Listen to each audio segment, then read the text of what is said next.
Most first-time marketers, all they can think about is social media, social media, social media. I should make a social media plan, calendar. I should promote on social media. This video is brought to you by EpiPie's Academy. But it's not always the case that you need that. It's always a case-by-case decision. So in this video, let's talk about actually the cases when you should not have a social media calendar. If you're in the experimental phase of your business, you don't know what you're going to be posting. You're just experimenting. So if you have not identified your core marketing strategies, obviously it's too early. If your business hasn't launched, it's a little too early to have a full-blown social media marketing calendar. Sure, you could spend a lot of time posting about your future launch, but really it's very likely that you have other far higher priority things to do, like getting ready for your launch. So maybe only a skeletal basic social media calendar or posting is appropriate for that time, and really the focus should be on improving your product pre-launch.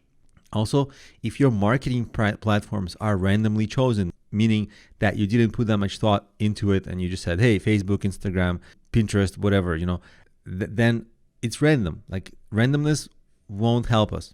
And if you haven't created a cohesive marketing plan, meaning that you don't have a strategy, a holistic strategy, that just means that all your little attempts, they might be too little in themselves. So maybe first create an overall plan, overall marketing plan, and your social media calendar is only going to be a part of that plan. And it's all predicated on what are going to be the most overall effective marketing strategies, not just social media, and where your social media marketing, what role does it play? How big is it for your specific business? So think of it as your marketing plan has all your marketing strategies. In that, you can create your social media marketing calendar to help you get organized, but really only after understanding what percentage of your overall marketing will be your social media marketing. See? So if there's no cohesive strategy, you're just going to be posting randomly and you're going to be kind of spinning your wheels.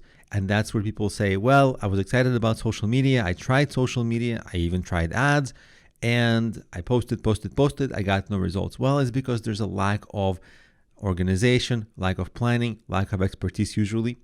So let's talk about how to choose the right platforms for your marketing, because people ask, well, will I sell on Twitter? Will I sell on YouTube? Where should I sell?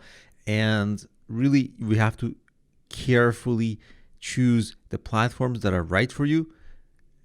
And usually we choose few platforms over many platforms because now there's too much choice. And if you choose too many, you're going to spread yourself very thin and you're not going to execute it really well. But if you choose a few best and most appropriate platforms for you, then you'll have the greater chance to succeed in them. So first, you want to identify your goals. Is it branding? Is it sales? Is it awareness? Whatever. And of course, people will say yes to both. And of course, you want to have both. But generally, more or less, one takes priority over the other at different stages of your business. Most people will say branding, but then when they are queried, then they say, oh yeah, I want sales because I need to make money. So they need sales. And then you try to understand, for your choice of branding versus sales, what medium is the best fit for your business and your demographic. For example, if you have products, well, maybe you need to show them visually. So that would be a natural fit for video. And if your audience is maybe older, they're more likely to read books or read blogs. So younger people just watch video, older people still read, and they consume longer form content versus shorter form content. But this is all depending on your audience, specific to your business. And then you have to evaluate, well, is your space or niche competitive? Can you compete? Can you get a lot of traffic? Because really your social media, all the work, and it's going to be a lot of work. It's like maybe a full-time job, maybe a big part-time job, your social media marketing. If it takes a lot of hours each week, that's a huge investment. That means that's a lot of hours in the week. You're not doing anything else. And the question you have to ask is, can you build an audience who trusts you and buys from you over time? And of course, you don't know the future, so it's just you get gauging feasibility. What is the chance of this happening?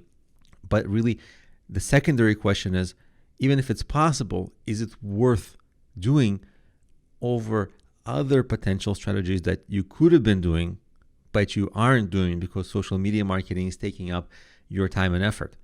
So that's sort of how you choose your platforms on which you should do your social media marketing. And earlier in this video, we covered, well, what are some cases when it's too early to do your social media marketing calendar so that you don't randomly start posting stuff, so that you don't start spinning your wheels, because we want to eliminate waste. We want to be organized, and we want to work towards a distinct, specific like light at the end of the tunnel. Otherwise, we shouldn't do anything. So until we see that plan, until we know how to get there, it may be a little too early to start our work. Otherwise, it might result in a lot of waste.